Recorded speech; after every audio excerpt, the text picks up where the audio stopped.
mediums? Welcome to The Writer's Journey. I'm your host, Lauren Moore, and with me is Kayleen Williams.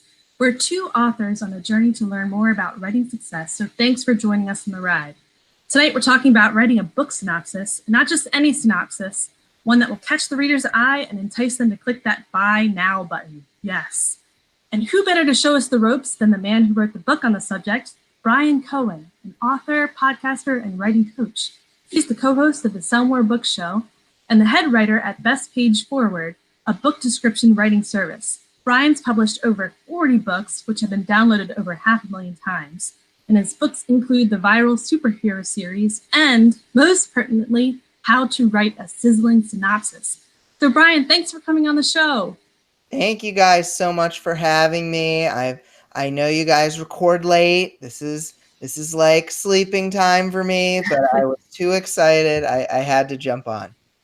Sleeping time and toddler bath time, I hear. There were some animals that had to go into timeout, apparently, according to Riley, but they served their time, and I hope that she is being kind to my wife and going to sleep as we speak.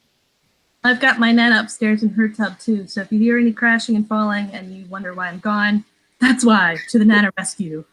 Oh my goodness. Caitlin, how are you doing? I'm actually doing really good. I don't know if I should officially say it on here, but there was some news on Ellen's show, so I'm kind of still in like a soft launch. Yes. For editing, specifically, I guess I'm going to say it. Developmental consultation is what I'm going to officially be offering you author people out there. So come talk to me. That's exciting. Congrats.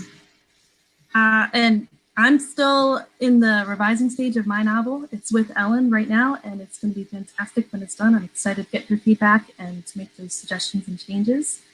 And I just found out that I got invited to AwesomeCon to be on an editing panel.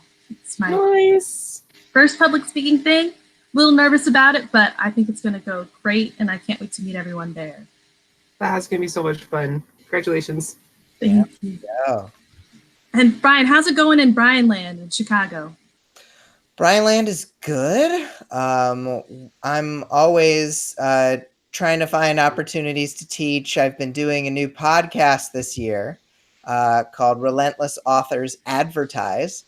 Oh, perfect. And my journey. Yeah, I know people are pretty interested in the advertising right now. So I've actually been every day in my Selling for Authors Facebook group, I've been posting how much I spent the previous day and how much I earned. And so every single day an income report, been doing a weekly report on the podcast. And so I'm like all ads all the time, thinking about my copy, thinking about my targets. And today I just posted the 60th update of the year. I started about a week into the year. So that's me. That Bryan Land is ad land right now. So are you normally a math guy? Are you normally a data guy? Or is this something you kind of had to force yourself to do? I'm one of those weird split brain people because obviously like I'm a copywriter and I run the copywriting team. So words. But I used to really love math, dove into math, had some great math teachers growing up, which always helps when you have really good education on your side. And so it's been fun really looking at return on investment. I will say Brian Meeks taught me that formula, which I did not know or understand. So it's good to have friends in high data places. So if we're an author who wants to learn more about advertising and marketing, what's the name of that Facebook group again? That is the Selling for Authors Facebook group. Every day I'm posting, so go check it out. Awesome. Thank you. Awesome. Yeah. So before we get into how to write a synopsis and how to make it sizzle, because that's very important, we kind of wanted to define some of the terms surrounding it. So synopsis. And this is one of those interesting things that some people have said, I should have named the book differently because a lot of people are very against the word synopsis, and they actually refer to my book. They say, well, you want to learn how to write a sizzling synopsis? Don't write a synopsis, is how they refer to the book. Really, when it comes down to it, a synopsis is what I refer to as one portion of a book description. There are parts of the description that are not the synopsis. The synopsis portion is one of the most challenging parts because you are not trying to give a paint by numbers explanation of the plot because that is boring. Plot is inherently boring when you're just talking about plot in a vacuum. But when you are expressing plot as a character or multiple characters' journey, their emotional journey through your story, and there's a little bit of plot mixed in with that, it becomes a lot more interesting. I always like to talk about the Hunger Games. My mom used to work at a day camp, and all these kids would come over, and they didn't want Hunger Games hair. They wanted Katniss hair. All right. It's about the characters. The characters are the people that the readers connect with. And so if you just have your book description is just this plot synopsis, it's not going to make it happen. So the synopsis is essentially your story as expressed through your character or character's emotional journey. Cool. That's a really great description. I have never heard it described that way, so that is very helpful. Good. One point. Yeah. So, so from the synopsis, you then have back cover and blurb. So what are those, and then the difference between them? Or they kind of the same thing. Or yeah. So in my experience, and purists, paperback purists out there might not like this, but because most self-published books will be purchased based on their online description, which is sometimes referred to as a blurb. And I know it's confusing because when someone gives you a testimonial quote for your book, it's also referred to as a blurb. So it gets confusing. But people will refer to blurb as usually the description, the book description they're going to post online. And because most paperback sales, I'm fortunate enough that I've sold a fair number of paperback books, so I know this. I post the exact same thing on the back of my paperback books as I post online. Call to action and everything. And nobody has ever said they care. So in my experience, especially in the self-published world, where even if you're selling in person, they're not reading the back of the book. They're talking to you as an author at a convention or something. The back of the book does not need to be any different from the online book description, aka blurb, aka product description, whatever you call it. One and the same is perfectly fine. Even click now to buy? I will change. I don't say click now to buy. I say buy now. So that it works in all cases. Smart. Smart. I was wondering about that. Like if you just kept the same one, why not? Yeah. Why do more work? Spend all the time making it perfect. Should be able to work in print form. Absolutely. Absolutely. Now, a couple other terms that we thought might come up in today's discussion are tagline and also AMS. AMS is a word we've used a bunch of times in recent years. But for someone who's a new viewer just watching this video for the first time, what is AMS and what is a tagline? Sure. Well, I'll start with tagline. So as I see it, the book descriptions that we write at Best Page Forward, the book descriptions we teach and everything, basically go tagline, aka hook, then the synopsis, then a selling paragraph, and then the call to action. That hook, that tagline is basically that one line, one or a couple short sentences that are intended to hook, that are intended to get the reader's attention. And if you assume, as I don't know if Chris talked about this last week, but Chris Fox likes to say that you have about 6 seconds to get a reader's attention.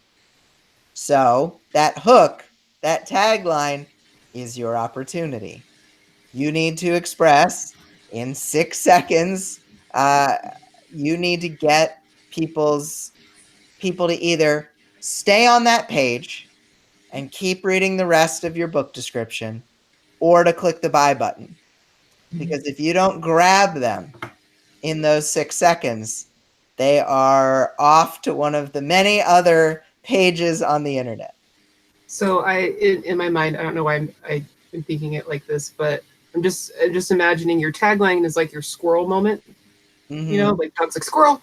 Mm-hmm. If you want it to be like just that quick. Mm-hmm. And you want people to squirrel off of other pages onto your page. You don't want them to squirrel off of your page. There you go. Yeah.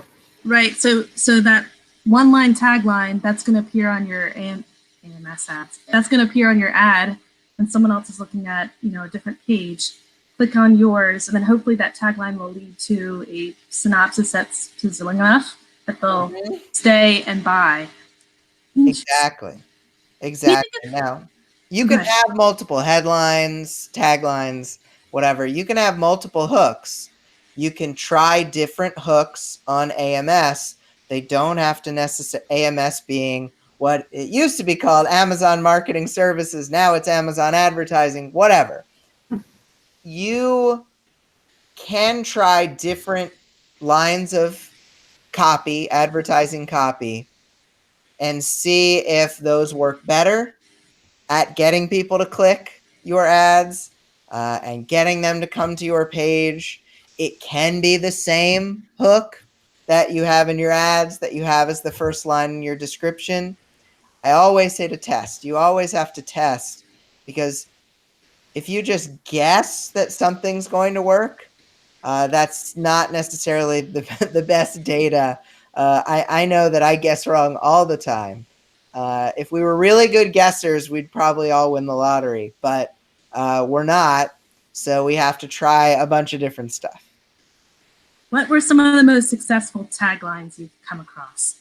Well, there is the very famous Adam Croft tagline for his book, Her Last Tomorrow, I believe.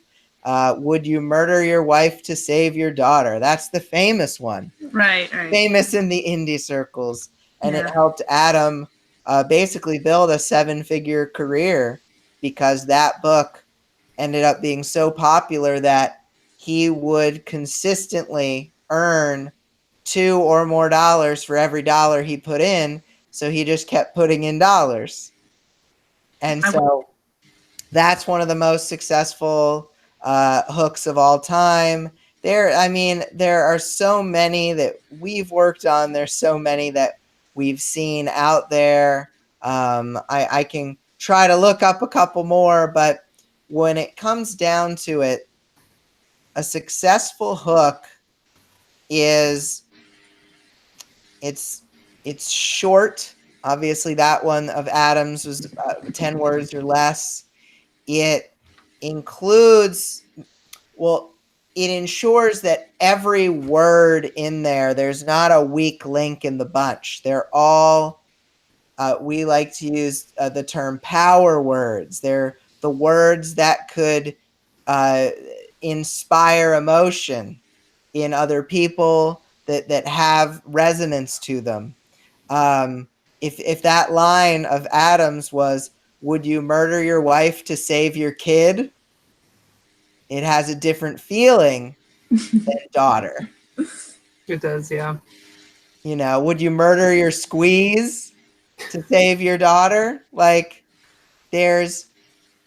you have to really make sure, and this is the hardest part for authors, because we are used to, y'all are both involved in editing and developmental stuff.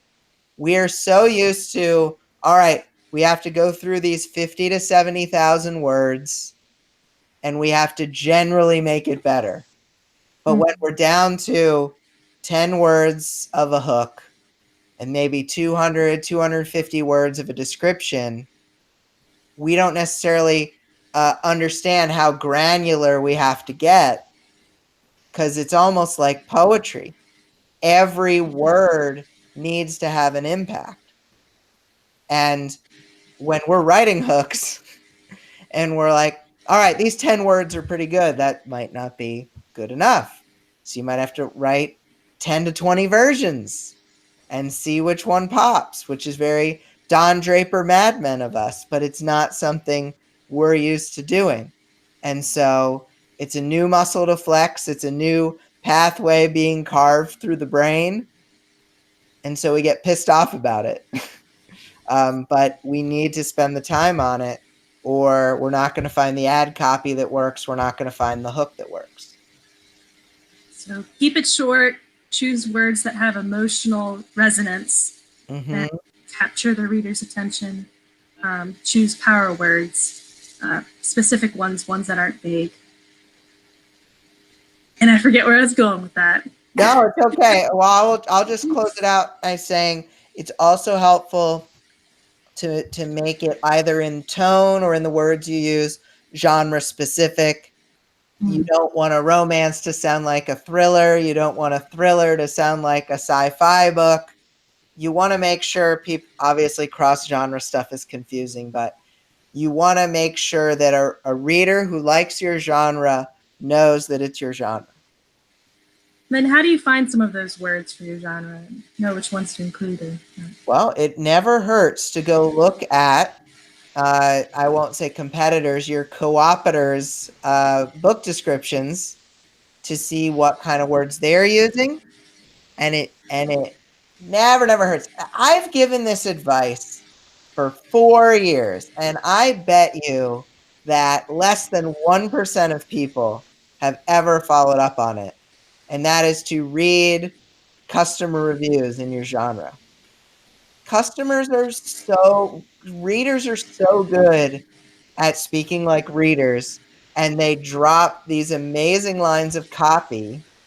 Like, Amazon makes you have a title of your review, and often these titles are solid pieces of ad copy. Nice. So let's up that percentage from 1. So can you use those? Or would that be, or would you want to reword them a little? You can, cover your butt as best you want. I don't think an Amazon reviewer is ever going to come after you for quoting. But if you feel as though, I don't feel comfortable with this, then you can definitely paraphrase it. You can twist it around. You can use some of the words mixed in. But we cover the news at Somewhere Book Show. Haven't covered any news stories of reviewers coming after authors. That's good to know. Right. So, J.R. Hanley asks, can we use what we get out of the reviews? I think, is that kind of the same kind of? I think, yeah. Their words, actually using their words for. I think that if you don't use their words, you should at least use them as a jumping off point.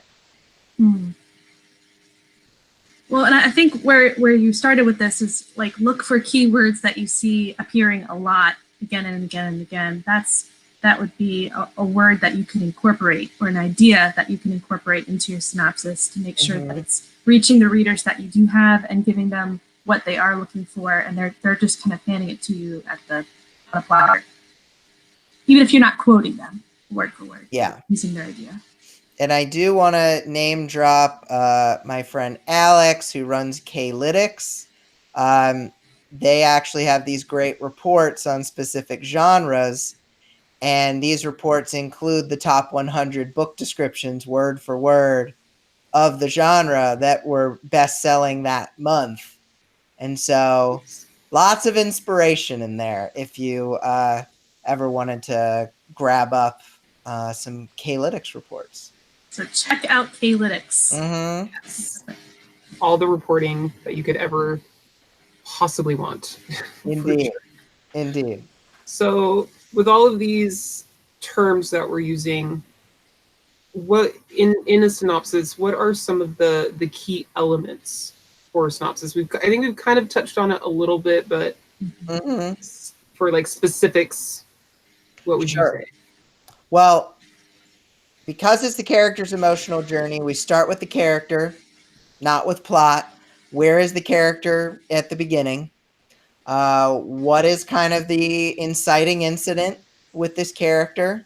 What happened to them that is kind of getting them into the story?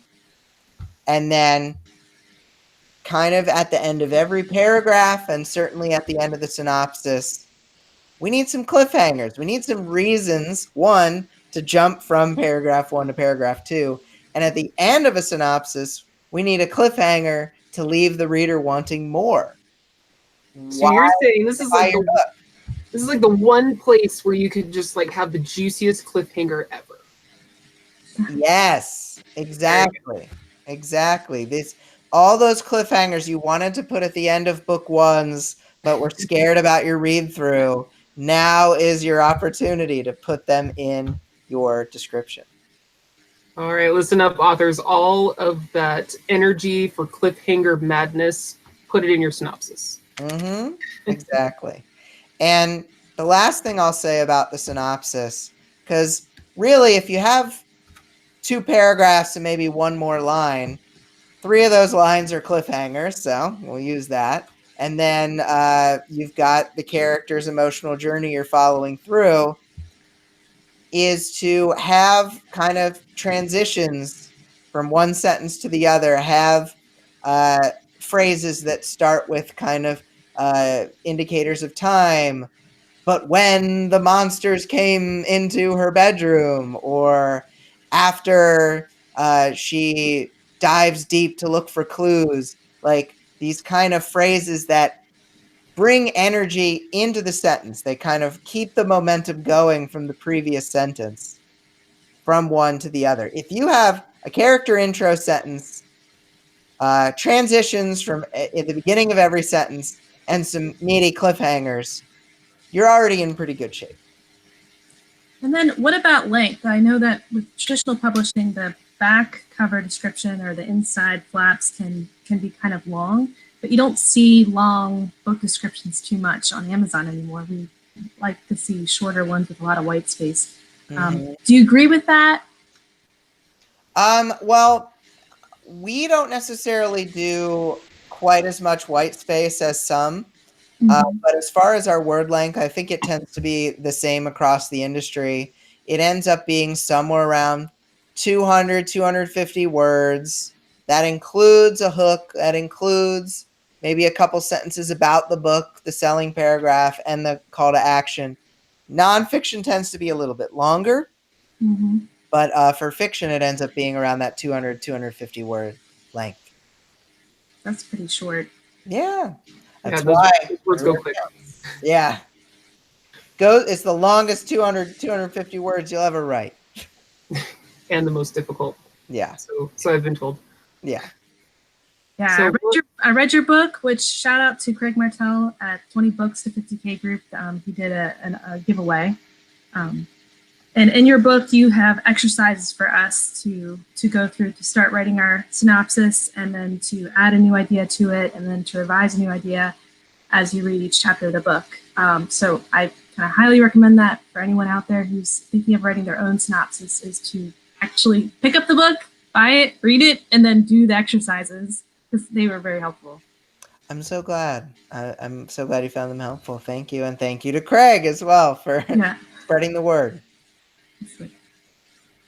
So where are we going next? I don't know what's happening. I thought you had a question. I knew. That next one, that Yeah. B right there, is that where There you go. we're headed? Okay. So what steps should one take to revise or test out their synopsis before getting it on Amazon? Or should you Well, throw it out there? you don't want to have it in a vacuum. You do want to try to share it. Sharing it on some Facebook groups is helpful, though people really turn on their inner editor whenever a description is posted, and you could have the best description in the world. People would find things wrong with it, more than likely. Everybody's got different opinions. It's really helpful to share it if you do have an email list or a Facebook group of your readers, to share it with them, because other authors aren't going to buy your book. I mean, people come into my Facebook group every day and try to pitch their books, and we kick them out. Authors aren't going to buy your book, but readers are. And so if you have some loyal readers, it's a good idea to share with them. I would say that when you are working on revising it, maybe even before you take it out to public, one of the hardest things, and we were talking about word length, is trading words down. I do talk about this in Sizzling Synopsis.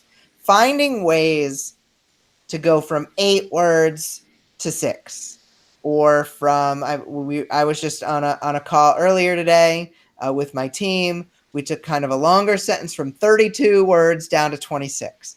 Finding these ways to cut some words. Y'all are editors. You get this. Like, finding ways to say things in such a way that it's shorter and more impactful. Because usually when you cut down on the number of words, it's going to be stronger, especially if you bust out thesaurus.com, you restructure the sentence a little, you are going to find more impact. So be concise. Yes. And I really like the tip about sharing with. Okay. Say it again. Easier said than done, of course, but Oh yeah. yeah. I like that tip about sharing it with your reader group. Of course, there's lots of Facebook groups for descriptions and blurb writing and getting that kind of feedback, and that's helpful. But if you give it directly to your readers, they know why they love your book. So they can give you feedback that can help you to reach other readers like them and to express that love that's in your book, which is sometimes hard for us authors to see ourselves. Yeah. And it needs that outside point of view to really pick up on that and to express that back to you.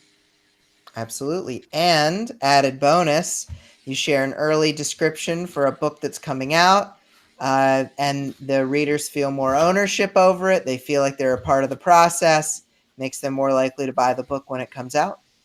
I like that. I like the way you think.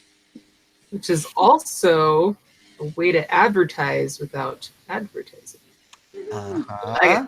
Like a lot. So sneaky. All right. So for this part of the show, we're going to do an exercise. We had fans submit their own blurbs, which are live on Amazon. We're going to take a look at them. So for audio listeners, we're just going to kind of apologize, right off the bat, because we're going to be looking at actual books on Amazon, screen sharing them, and talking about them with the audience. We'll try to describe them so you get a sense. And if you want to look at the links themselves, we will be putting them in the show notes. We will do our best to accommodate. And all right, so first up, we have, if I can screen share properly, screen share, but I have to do an application window because I have 2 screens and it will do a forever. Ooh. But Then we get to see ourselves seeing ourselves. But she is pulling up Keystroke Medium's very first anthology, Kingdoms of Iron and Stone, which is our fantasy anthology. You check that on Amazon. All right, are you seeing this? Mm-hmm. Yes, looks beautiful. So, sorry if the screen is too small for everyone to see. So what I am looking at is the gorgeous cover, like Lauren said, of Kingdoms in Iron and Stone. Has a nice popping yellow on the title. And then, of course, all the names down at the bottom of those who are included. And then it has a picture of the rocks and the mysterious castle in the background. So I'm just going to jump right into reading our lovely synopsis for it. Heroes are not born, they're forged. Kingdoms of Iron and Stone is an anthology of monumental proportions, featuring a collection of epic fantasy-themed stories by some of today's best authors. Edited by two of the best editors in the business, Ellen Campbell and Lauren Moore, these 14 stories of knights, wizards, thieves, and dragons will take you on an incredible journey through many amazing worlds filled with great characters on unforgettable adventures. And then we have all of the stories listed and who they are written by. All right. Let me rub my hands together. So, I think there's some really good parts here. I think the hook is probably we'll give them letter grades. I would say it's a solid B. I think that what I like to do in anthologies, and I'm fortunate that I put together an anthology a couple years ago that did fairly well. And what I think the crux is in an anthology, what you're kind of selling is that there's a bunch of stories inside. And so I like to know, I like to say the number. I like to really go into how many different ones there are. So how many stories are in your anthology? 14. So I might even tweak it to be something like 14 heroes forged in fire, 14 stories that will change fantasy forever, or something like that, where that might be a little melodramatic. But no, I like that. That is so Lord of the Rings. Yeah. No, there's some pretty dramatic stories in there. I'm not gonna lie. Cool. Well, there we go. We'll take some drama. Josh, you may taking notes. So, just because I feel like one of the best selling points of an anthology is that, and the reason people like to read anthologies is because they're getting a variety of stories. So having that number in there is really nice. I like to, I feel as though what you guys have provided here is kind of what I would tend to do in a selling paragraph, which is, what is the name of the anthology? What does it have? What are some of the reasons you'll like it? And you have that. You have, it's an anthology of epic fantasy. It's got knights, wizards, thieves, all sorts of great stuff. But what I like to do is I like to have a little bit of almost like a synopsis. Now, when you have 14 different stories, it's a little bit difficult. But if you say, know that there's a story about a wizard who transforms into a dragon, you might say just a little line like, when a wizard undergoes a terrifying metamorphosis, can he take to the sky to save his life, sort of thing. Or like, you get like 3 of your kind of hookiest stories. Right.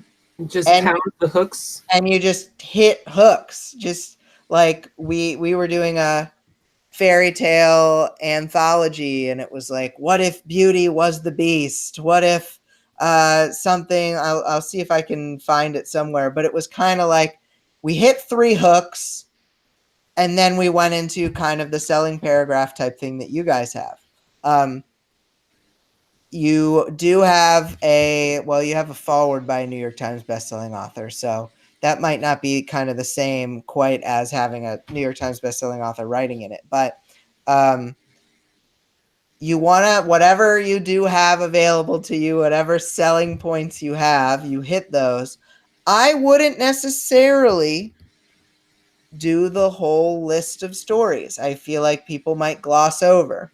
Mm-hmm. I would rather you hit with a few hooks and then just say there are 14 stories than trying to convince them there's 14 stories by listing it, because it's a list and lists are difficult to read. So you want to make it as easy on the reader as possible. And then at the end, you are doing an ad for Keystroke Medium.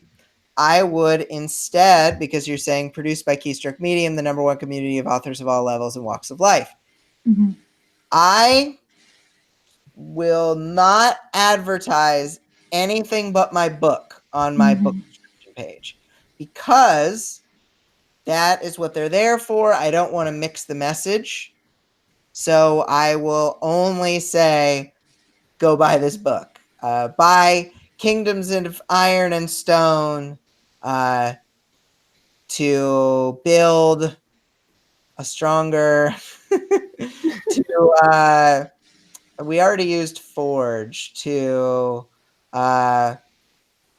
put your reading in the hearth of something or other. I don't know. I want to kind of go with a blacksmith thing, maybe.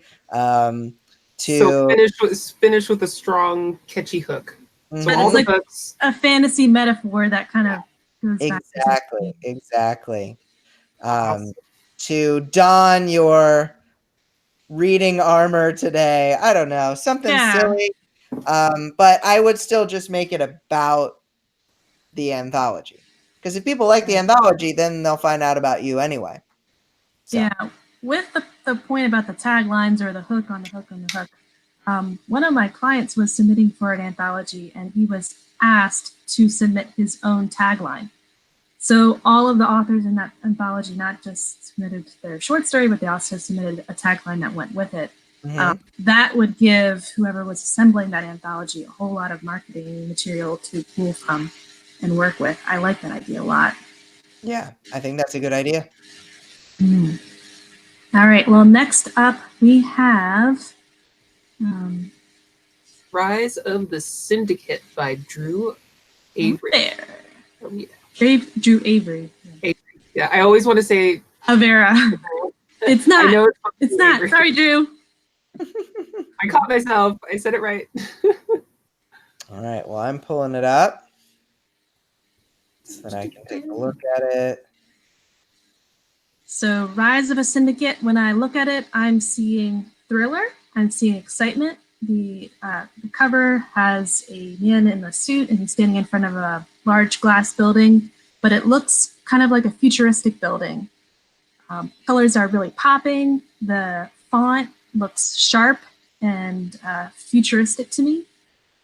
And to me, this goes with the title Rise of the Syndicate. I'm looking at excitement. I'm looking at sci-fi, but maybe a near future sci-fi. What do you guys think? Well, I always scroll down to I know not a reader wouldn't do this. I always scroll down to the categories. We're seeing some cyberpunk, sci-fi colonization, and it seems to fit. It definitely seems to fit with the cover. It's, to quote Chris, because I'll just take it off myself. It does look a little self-published, which is just because of this is actually more like, I did a webinar with Damon Freeman from Demonza, who do great work, and the character just doesn't look as blended in as maybe he could. But we should talk about the description. That's why I'm here. You just got me in the cover mood because you were talking about the cover. So, A squirrel moment. Well, they go together, right? We want the title and the cover and the blurb to all feed off each other. Exactly. The right reader. So, I'm just going to read a couple little things here. The headline is, "Can one death save humanity?" 500. I'm going to skip. I'm just going to say one sentence, two sentences, three sentences. In sentence 4, we get to the protagonist. So there's 3 sentences about the plot before we get to the character. That isn't what I would do. I would basically it goes 500 years after colonizing Mars, a new challenge arises, the largest global terraforming project in history. And it talks about the World Council. It talks about, unfortunately, those resisting the coming change do so at their own detriment. And then, following the murder of his wife, Halem Scrimshire is on a path for vengeance. Why isn't that the Only put that at the top. Why isn't that the first sentence, Drew? I like that sentence a lot. Yeah, that I is. like that sentence a lot too. That sentence is great. It's definitely a case of burying the lead. Let's start with our strongest because 6 seconds. 6 seconds. So yeah, right now he has a lot of that plot that you were talking about earlier in that first paragraph, where that hook is definitely all down there in the middle, and people have probably already left the page before they can get to it. Yeah.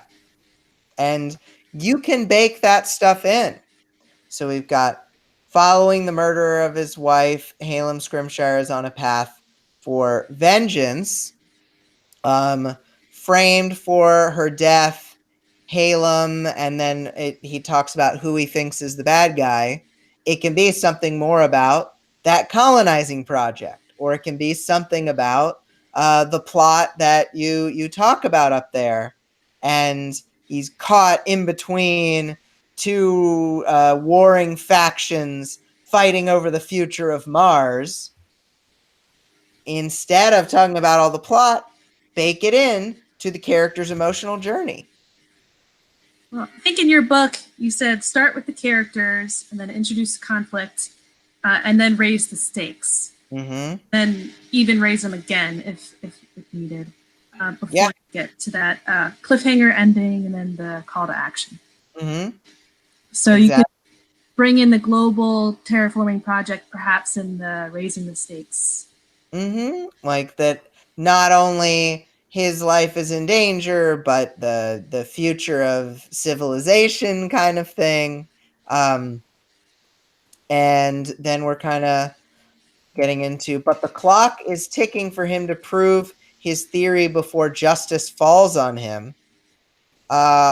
We need to, that's an opportunity because it's the end of a paragraph. That's the opportunity for a cliffhanger. So instead of saying the clock is ticking and that justice is coming down on him, maybe we're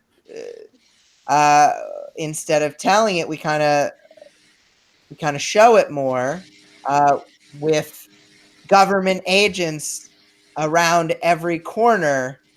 He has to collect evidence to prove his theory before he's captured and executed. Like, we need it to end with a bang. We need to end with a power word. Justice falls on him is almost a bit of it's a bit of a letdown. We've got these power words, clock is ticking, justice, and then it falls on him. Yeah, it's a little passive. Exactly. We need it to be the reader needs to kind of go on an active journey along with the character here. So this last line that he has on here, Rise of the Syndicate is set in the same universe as Drew Avery's best-selling Dead Planet series. So he's missing the call to action that we've been hearing over and over again to definitely have. Mm-hmm. And it's tough. It's like, if that other series, if Dead Planet is very successful, you might want to have a line about it after the hook. And we got to get back to this hook in a second here. You might want to have a line in the hook, but unless that other series, Drew, has sold 50,000 copies, it's just going to be confusing. So you wouldn't necessarily want to even mention the other series. Let this stand on its own. Let's get back to this hook. One death save humanity. I like certain aspects of this hook. It's short. It uses intense words. Death, humanity. I don't know what genre this is. It's a little bit low on context. So I think that even though it's short and snappy, I don't think it's going to entice customers, that it's going to entice readers as much as something maybe a little bit longer. Will can let's see. I believe he's in the government, but I'm not exactly sure what Halem's what Halem's profession is. But you might even just say something like, "Can Halem turn his wife's brutal death into a second chance for humanity?" Like something that's a little more clear Mm-hmm. as to whose death? Why is humanity in trouble? Like, you don't want a line of copy to ask to require more questions to be asked. It needs to be clear enough that, like, this is almost like, can one death save humanity? Like, I don't know, maybe. You don't want that kind of a reaction from the reader. You want it to just be like them wanting to find out more, and sometimes you just need a little more context for that. Well, the example you gave is more specific. Mm-hmm. So people might be curious about what the story is and what it means, curious in a good way rather than a vague, like, yeah, could be, maybe not, I don't know, kind of way. Yeah, curious. I like the word you use. Curious rather than confused. There you go. I like that. Mm-hmm. It's from right. you. I took it from you. Well, you said credits too. All right, next up is Marvel's Mocha and Murder by Tyler Davis. This one's very interesting.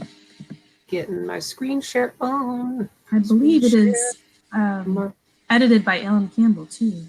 I think I've seen it on her desk. I think this one is desk of books, her bookshelf of books. So so this one is more of definitely illustrated. We've got a little dog staring at us with a knife sticking through a coffee cup. Very that's what I'm looking for.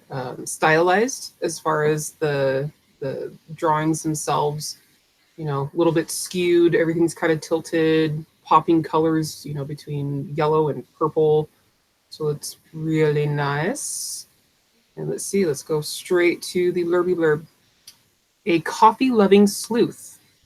And stubborn is crossed out, or a regular dosh hound. A man framed for murder. When Kirby Jackson's best friend Ryan is found dead in the comic book shop they co-own, Kirby quickly becomes suspect number one. Perhaps things wouldn't look so bad had he not been planning to cut Ryan out of the business. The only witness to the crime, Ryan's dog, might hold the key to solving the case, but he ain't talking. And things only get more interesting when Detective Felicia Strong steps in. She and Kirby have a history, one that he can't forget. Can Kirby figure out how to run his business alone? Can he reconcile the fact that his former high school crush is investigating him for murder? And can they put together the clues before the killer strikes again? Comics and coffee case files are short mysteries of around 35,000 words. They're perfect for dog-loving fans of The Cat Who. Oh, I remember this. Check out the first installment in this quirky series today. Yay. And let's rip it to shreds. No, I'm kidding. I like parts of this. It's got personality, which is fun. Obviously, you're crossing out stubborn, and that's cute. I think that maybe if you're going to go that far where you're even going to bring personality into the typography itself, maybe you play with that throughout. That could be fun. I know this has more of the kind of the white space strategy, which is totally fine. I think that you need to look for opportunities here to try to heighten when Kirby's best friend Ryan is found dead in the comic book shop they co-own. Kirby quickly becomes suspect number one. I wonder if there's a way that we can phrase that without having to repeat Kirby's name twice. I understand why it is grammatically, but maybe if we twist the sentence around, we can make it a little tighter. The only witness I don't love clauses set aside by commas in the middle of a sentence. The only witness, because it slows the momentum down. The only witness to the crime, Ryan's dog, might hold the key to solving the case, but he ain't talking. But he ain't talking is cute. I like that. But I wonder if we can rephrase that. And the crime's only witness is a dog. Is a dog who caught all the action. You know, like something we don't even necessarily need to say it's Ryan's dog. Like that's a nice detail, but details are free inside of the book. We want to write some copy here. But that dog ain't talking. That dog ain't talking. I like that line. Here's the problem with the next line. And things only get more interesting. When you write copy that says, and the funny thing is, and things get more interesting, readers will assume that is the opposite of the case. Because you're just telling them it's interesting. Right. But maybe we can make this part of the emotional journey. I mean, I know that we're being silly here, but Kirby is suspect number one of a murder, which we kind of forgot, and we actually forget about for the rest of the description, to be honest. But maybe something about interrogated and on the verge of a jail sentence, Kirby's heart pounds faster when his high school sweetheart walks in ready to investigate. Like, let's make this about Kirby and dealing with what he's dealing with rather than just saying it's interesting. Let's make it sound interesting because we absolutely can. So with this one, write it almost through the character narrative perspective. Yeah, you don't need to make it first person, but you want to be feeling what the character is feeling. Right. Or you at least want to hear the feelings of the character. You're replacing that line that says things only get more interesting from here with what it is that is making it more interesting, more emotionally interesting in particular. So you're showing us that things are getting more interesting rather than telling us. Exactly. Absolutely. Show, don't tell. Yeah, even in a synopsis. Yeah. All right. We're getting to the cliffhanger. So we're ready for our biggest conflict, the most important conflict of the entire description. Can Kirby figure out how to run his business alone? There's a way to do this. There's a way to do this where that line stays in. But it means we need to start more emotional, and then we need to undercut it. We can't start by undercutting it. So it needs to be more like, so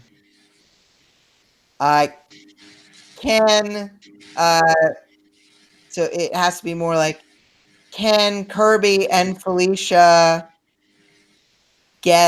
spring him from jail? Or can they find the clues to spring him from jail?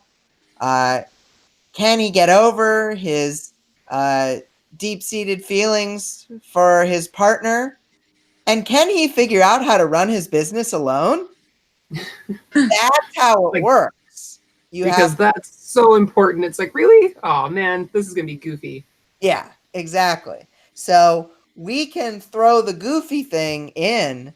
It just needs to be the goofy thing last so that there's a build-up. And then that, I think the literary device is bathos, or it drops off, and that's why it's funny. Bathos, bathos, I don't know. Yeah. And then, yeah, sorry, you go. Oh, that's often the way humor works. You know more about that than you know. But the way humor works is whatever you're setting the reader up to expect, and then you twist it and give them something different. The brain finds that really funny, or at least this brain finds that really funny. So you'd be doing that there. I like it. Yeah. Now this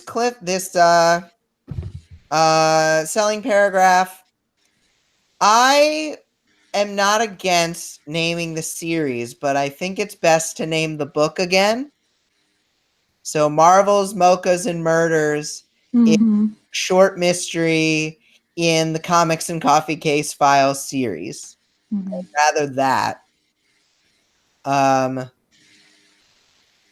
I wonder, I never read The Cat Who, and I worry that it's not popular enough. I could be wrong. That it's not popular enough to get all, it's like, this book is only for The Cat Who readers.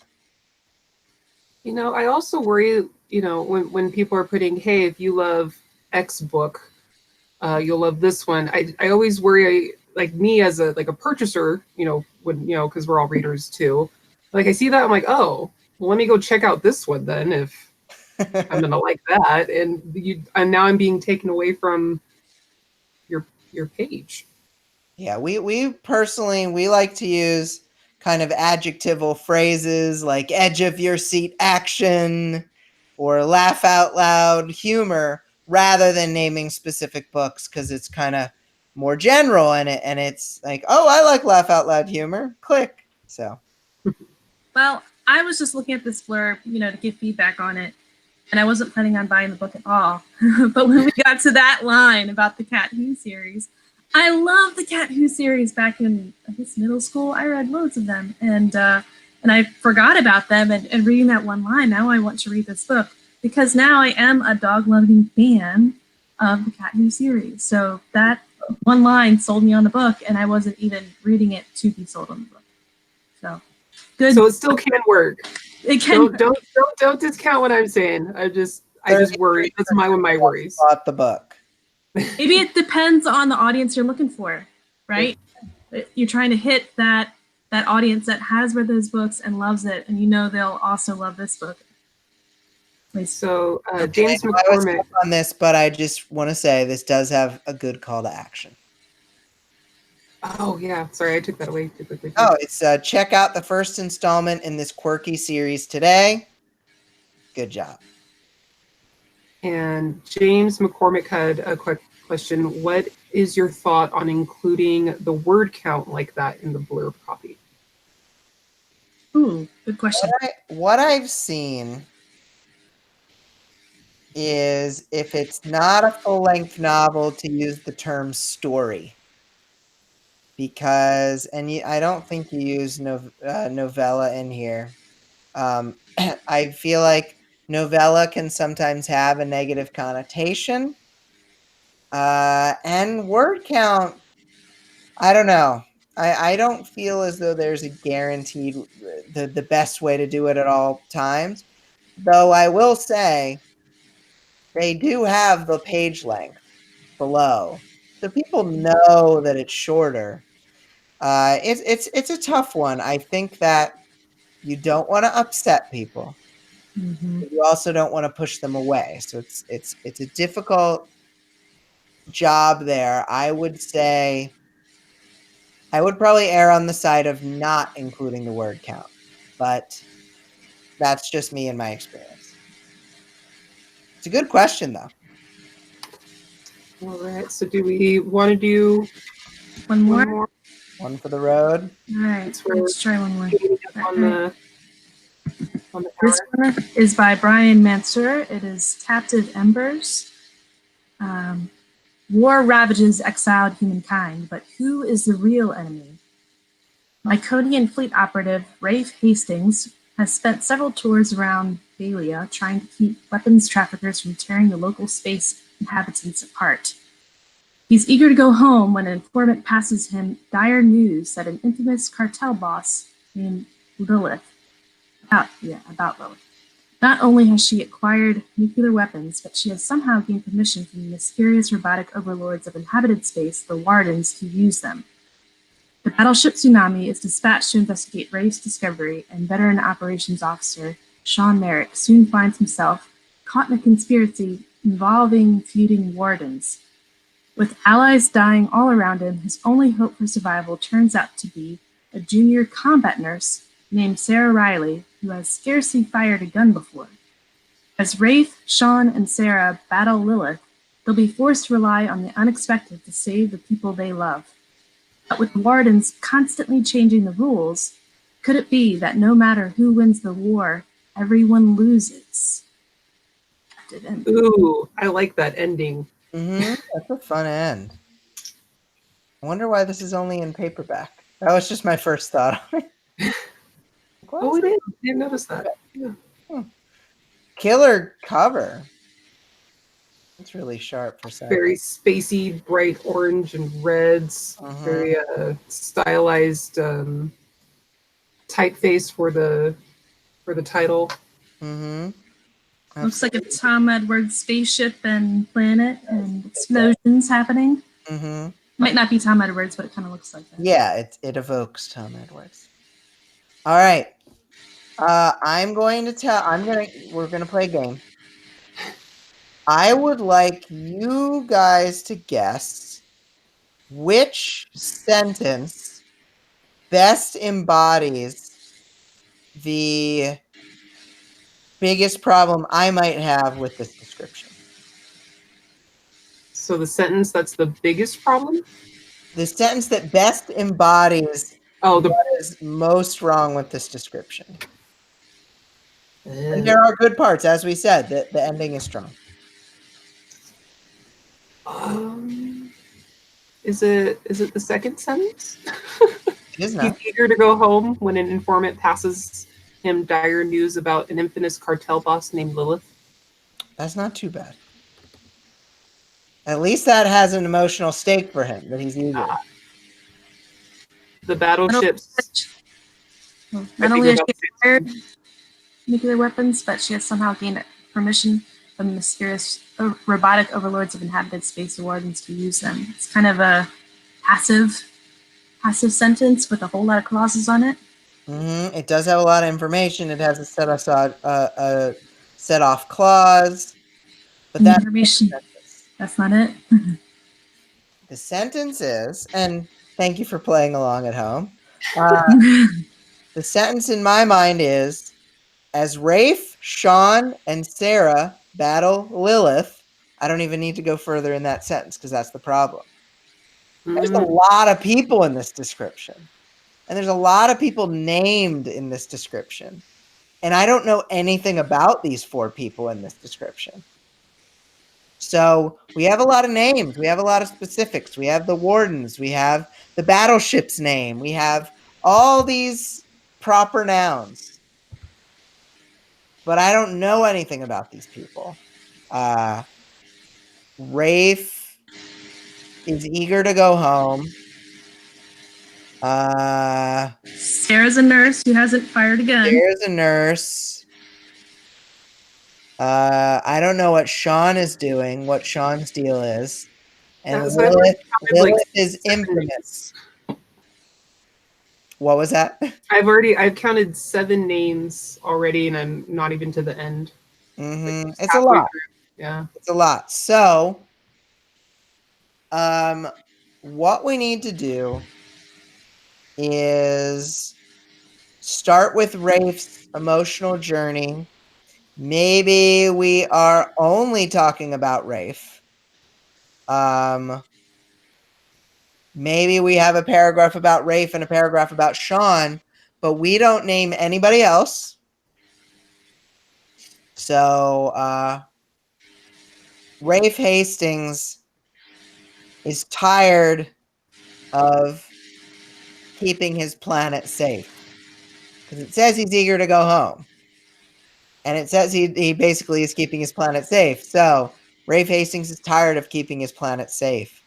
After several tours keeping weapons traffickers from tearing the local space habitats apart, he learns a dark secret that could destroy the very world he's been forced to protect. Like, we don't need Lilith's name. We need, something about this cartel boss is going to screw stuff up. And then not only has she acquired nuclear weapons,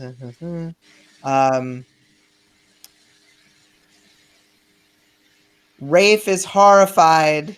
So we need some emotion there. Rafe is horrified to find out that nuclear weapons are on their way to Belia, and the darkest enemies of humanity intend to use them. Like something like that. We don't need to know they're the Wardens. We don't need to know Lilith. I would rather very few specifics, but a lot of stakes. Yeah, agree. That did sound a lot more intriguing, because you have all those emotional words and stuff pulling you in. And it leaves also, at the same time, it leaves the reader thinking, well, I want to know who these people are. So then they buy it. Exactly. So I guess your first instinct as an author writing one of these things is to think, what's my book about? What's the plot? And then to give a plot synopsis. But actually, that's not what we want to do necessarily. What we want to do is focus on what are the conflicts, what are the twists, what's going to capture the reader emotionally and going to keep them wanting to read more, make them curious about what the plot is. So don't tell them what the plot is, get them curious about what the plot is. Absolutely, and I'm glad you brought up conflict. Conflict, as I like to express it, is the character wants something, but something is in their way. And a great story development coach, Jennifer Blanchard, expressed this to me really clearly.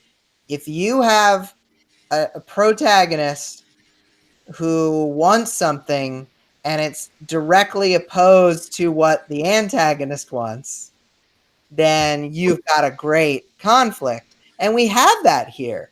Rafe wants to, go home.